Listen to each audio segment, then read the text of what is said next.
beektu kan jiraadhu Oromiyaa kondominiyeemidha. Dhuga baatiin koo waa lamadha.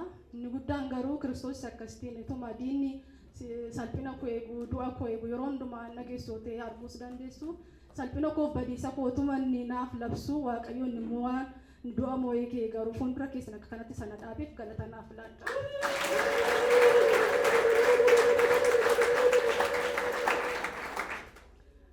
Torban sadan irraa akkas natti fakkaata. Ni jalqaba waa'ee mucaa koo xiqqaa kanaati. Qidaamee saadha guyyaa qidaamee hanga qidaameetti nagaama ture mucaan kuni qidaamee galgala baqa waanuma inni ta'uu wallaalle halkan gara galgala. Halkan sana guutuu akkasiin ilkaan isaa ofirratti nyaachaa bulee ganama isaa immoo cherchi dhufuuf gaafa taanu nagaama gaafa inni ta'u qabadhee cherchi kana dhufee ijoollee keessatti gadhiisee ol galee waaqeffannaa ture waaqeffannaa keessa hin jiraan. Mucaan inni dhukkubee natti fakkaataa dhufee mucaadhaan kuffisuuf gaafa jedhu gara isheetti fiigee isheen ofirratti qabattee utuu jirtu diriiree qaamni isaa guutuu diriiree iji isaa hin galagalee harki dudduubatti deebi'e waa manni ta'u wallaallee gaafa ichi galagalee mucaan baatti natti fiigaa jirti iddoo sana dhaabadhee faarfachaa ture. Gaafa isheen natti fiigaa fudhadheen gadi ba'ee mucaan iji galagaleera uumacha afaaniin baaseera raajii waamaa jedhanii namoonni nu wajjin ba'an arganiiru. Yeroo sanatti raajii waamanii raajiin harka isaanii fuudhanii mataa isaarra kaa'anii achi nageessaa jedhanii achi keessa biiroo keessatti nageessanii anarraati hafuura budaa jedhaniitu irraa ifatanii yeroo sana mucaan koo jisaas deebi'ee yeroo sana wanti hundi isaa qaamni isaa dudduubatti harki isaatu malaallu harki isaa gara dudduubatti deebi'e mucaan nan qaba jennaan ofumarra naannaa bakka gara itti qabu wallaane yeroo sana lubbuun itti deebi'ee dhufnee tajaajilamnee gallee yeroo sana Waaqayyo mucaa koo nagaa naaf godhe naa galateeffadha.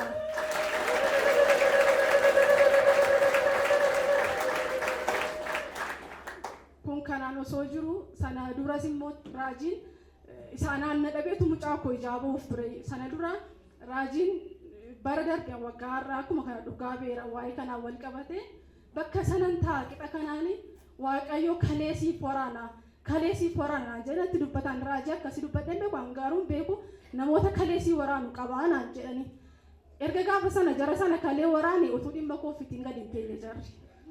Innaa amma torban sana maskarame 10 keessa natti fakkaata waaree booda ganama waaqeffadhee waaree booda dhufee duuba sanan ta'a. Waaqayyo maal jedhani gurmuu sirratti gurmaa'ee jira. Kana duras namoota baay'ee keessaati siin milkeessee amma sirratti gurmaa'anii jiru. Waaqayyo inni qophaa si injifachiisu beeku amma si injifachiisa naan jedhani hafuura sanas narraa rukutanii ameen jedheen fudhadhee galee dhugaadha ani hin turre maskaram 27 gurra koo keessaa siin qaba maaliif Waaqayyo waggaa irraa waan naa godhe iddoo nagaattis na baase bakka nama nagaa wajjinis gammadaa olee hojii koo hojjete dhingala guddinnis naaf ta'es naan na boqochiseera bakka jechuun kan biraas hin jiraata Waaqa bira garuu sajirutti galateeffadheen jiraachaa jiran waan biraa sammuu koo keessa hin jiru. Lakkaa kalee waraaname sun amma nagaa argachaa hin jiru dhimma koo tofarkaan fixeen. Amma sana booda gaafa isaan akkasina maaltu moonaaf ta'u jira miindaa'oota akka hojjetaatti walii galaadha akka biyyaatti dabalama maaltu jira kana gudduutti kan jiru an sammuu kootti hin tilaa jedha. Sana booda maskaram 23 akkabaabii maallaan jedhu namni kun waggaa har'aas abbichuma dhufee natti mee akka dhimmi kun hojjetamaa jiru ammas maallaan jette abbittiin haadha deemsaa wayiiti miimi alin beeku bicha maqaa kee liistii ta'e keessatti argee dhufeera wanta teessis irratti dhufeera siivil sarviisira naan jette maaltu naassis irra ta'an jedheen alin beeku garuu dhaqi ilaali naan jette kan keenya hin danda'amu jedhamee deebi'eera bara darbees kan isaanii hin danda'amu jedhamee deebi'ee nama 9 keessaa kan koo qofaan hojjetame baranas hin danda'amu jedhamee deebi'ee kan keenya hankee garuu jira liistii kee argaa dhaqi gaafadhume naan jette sodaachaan wantichaan hin amanne Waaqayyo jedhe immoo waan kana ta'uu danda'a laata kan jedhuun immoo keessa koo taa'uuna dhowweenna iddoo kodhaa dhaqee humna namaa dhaqee akkami maa inni wanti ta'e jira moo waa'ee koo maal jedhaan gaafa hin jedhuun ati narraa deemi ati waa qabda sirra waatu jira naan jette Waaqayyo nurra jiraachuun isaa bicha anaaf gahaadha jedhan.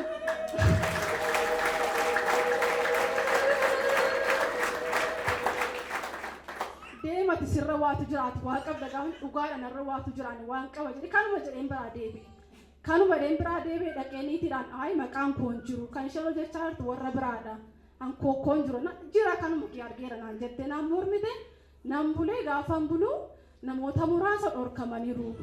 Kan kee garuu hojjetameera kan jedhuun nagee bakka Waaqayyo kan jedhe kanumadha jedheenini Dhalacha manaa ba'utti qaamni mormu jira ture. Maaliif kan ishee suukan keenya fakkaata akkamitti kan ishee hojjetama kan jedhu ture. Garuu maal jedhe Waaqayyo gaafichi baay'ee keessaa siif hojjetama. Akkuma kana yeroo darbes ankee bichaan baay'ee keessaa siif hojjetame si barsiise.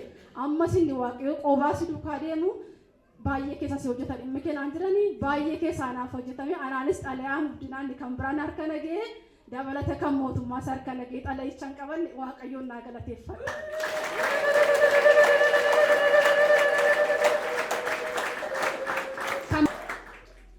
Kan biraan xumureera raajiidhaan naa eebbisaa. Raajii bara isaanii jireenya isaanii mana isaanii Waaqayyo ammayyuu baroota keessatti raajii akka kana dabalee nuuf haa kaasuu jedha. An dhugaa dubbachuuf lallabumti isaanii naaf ergaadha. Lallabumti isaanii naan dhibee kooraa dhukkuba kooraa na boqochiisa. Waaqayyo bara jireenya isaanii mana isaanii keessaa isaan hin dhabine. Mana isaa keessaa isaan hin dhabine. Ammayyuu ayyaana dachaa dabalee isaaniif biyyaaf addunyaadhaaf isaan baasuu jedha. Waaqayyo isa eebbisuu amma dhumaatti dhuga baatu Kiristoos ta'ee fi nagaa Waaqayyooti.